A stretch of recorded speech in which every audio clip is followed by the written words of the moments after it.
தேவனுடைய பிள்ளைகளை ஆண்டவருடைய நாமத்தினாலே இந்த கால வேளையில் இருதயத்தின் ஆழத்திலிருந்து உங்களுக்கு நல்வாழ்த்துக்கள்.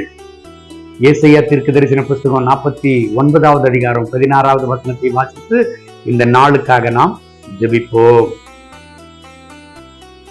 என் உள்ளங்கைகளில் உன்னை வரைந்திருக்கிறேன், உன் மதில்கள் எப்பொழுதும் என் முன் இருக்கிறது. ஆண்டவருடைய பிள்ளைகளை, உங்களை கர்த்தர் தம்முடைய உள்ளங்கைகளில் வரைந்திருக்கிறார். எத்தனையோ பேர் உங்களை பார்த்து சொல்லி இருக்கலாம், நான் நினைச்சேன்னா உன்னை ஒன்னில்லாத பண்ணிடுவேன், நான் நினைச்சேன்னா உன் வாழ்க்கையே இருக்காது. கவலையே படாதீங்க. நீங்க ஆண்டவருடைய உள்ளங்கைகளில் வரையப்பட்டிருக்கிறீங்க. நீங்க அழைக்கப்பட்டவர்களா? தேவனால தெரிந்து கொள்ளப்பட்டவர்களா? ஆண்டவர் உங்களை அபிஷேகம் பண்ணி இருக்கிறாரா? ரட்சிக்கப்பட்டிருக்கிறீங்களா? உங்க உள்ளத்துல கர்த்தர் இருக்கிறாரா?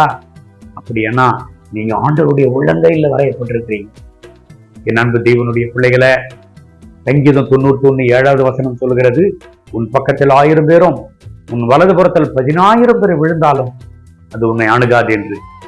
ஒரு தாயாரு ஒரு கிராமத்துல ஒரு மகனை வளர்த்து பெரியவனாக்கி அவனுக்கு சொன்னாங்களாம், மகனே, எனக்கு இருக்கிறது நீ ஒருவன் தாண்டா, நீ என்ன வேலைக்கு சென்றாலும் பரவாயில்லை, ஆனா கர்த்தருக்காக நீ வாழணும், ஆண்டவருக்காக பரிசுத்தமா நீ ஜீவிக்கணும்.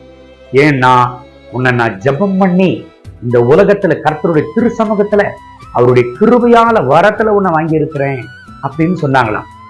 அந்த வாலிப வயதுல அவன் ஆண்டவரை ஏற்றுக்கொண்டானா. அதற்கடுத்து ஒரு இராணுவத்திலே அவன் சேர்ந்தானா. இராணுவத்திற்கு அவன் சென்ற பொழுது அயல் நாடுக்கும் அவனுடைய நாட்டுக்கும் போர் ஆரம்பித்த வேளையில தெளிவாக அவனுக்கு தெரிந்ததான், எதிரிகளால் அவன் சுடப்பட்டானான். தேவனுடைய பிள்ளைகளை, எதிரிகளால சுடப்பட்ட பொழுது அந்த எதிரிகள் சுட்ட குண்டு அவன் இடத்துல வந்து பாய்ந்ததான். ஆனாலும் அந்த பயத்துல கீழே விழுந்தான ஒழிய ஒரு இடத்துல அவனுக்கு வலிக்கலையா. எங்க போய் அந்த குண்டு நின்றதுன்னே அவனுக்கு தெரியல. ஆனாலும் அவனுக்குள்ள ஒரு பயமும் தைரியமும் அவனுடைய அம்மா சொன்ன வசனங்கள் ஞாபகத்துல வந்ததாம். உன் பக்கத்தில் 1000 பேரும் உன் வலது புறத்தில் 10,000 பேர் விழுந்தாலும் அதை உன்னை அணுகாது என்று அம்மா வேதத்தை படித்து என இந்த இராணுவத்திற்கு அனுப்பினார்களே என்று சுதாரித்துக் கொண்டு அவன் எழுந்து நின்று எங்கிருக்கிறது அந்த குண்டு என்று சொல்லி பார்த்த பொழுது அவனுடைய தாயார் கொடுத்ததான அவன் தாயார் கொடுத்ததான ஒரு வேத புஸ்தகத்தில் சங்கீதம் 91:7வது வசனத்தில் அந்த குண்டு போய் நின்று இருந்ததாம். இதற்கு இருக்கிற நண்பு தேவனுடைய பிள்ளைகளை, நீங்க எப்பேற்பட்ட சூழ்நிலையில் இருந்தாலும் பயத்தோடும் நடுக்கத்தோடும் வேதனையோடும் வியாகுலத்தோடும் நீங்க எந்த நிலைமையில் இருந்தாலும் உங்களை ஆண்டவர் கைவிடவே மாட்டார். காரணம் என்ன தெரியுமா? நீங்க ஆண்டவருடைய உள்ளங்கையில் வரையப்பட்டிருக்கிறீங்க.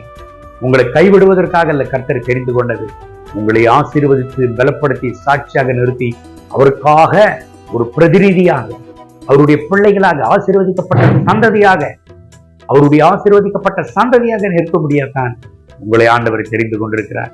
இந்த கர்த்தருடைய வார்த்தையின்படி கர்த்தர் உங்களை ஆசீர்வதித்து இந்த நாள் முழுவதும் நடத்துவராக. கண்களை மூடி ஜெபிப்போமா?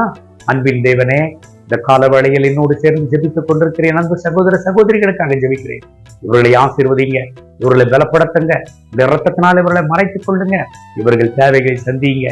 ஆண்டவரே, இவர்களை பாதித்துக் கொண்டிருக்கிற பயங்கள், வேதனைகள், வியாகுலங்கள் எல்லாவற்றையும் இவர்களுக்கு அகற்றி இவர்களை வேறெடுத்து பாதுகாத்துக் கொள்ளும். கர்த்தருடைய மகிமையினால மனதுருக்கத்தினால் இவர்களை நிரப்பி நடத்தும். நாள் முழுவதும் சமாதானமாக இவர்களை ஆசீர்வதித்து பலப்படுத்தும். உங்களுடைய பாதுகாப்பு இவர்களோடு இருக்கிறது என்பதை இவர்கள் அறியட்டும். தைரியத்தை இவர்களுக்கு தாரும், சமாதானத்தை தாரும்.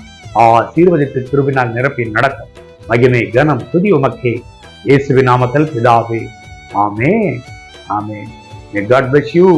Have a blessed day.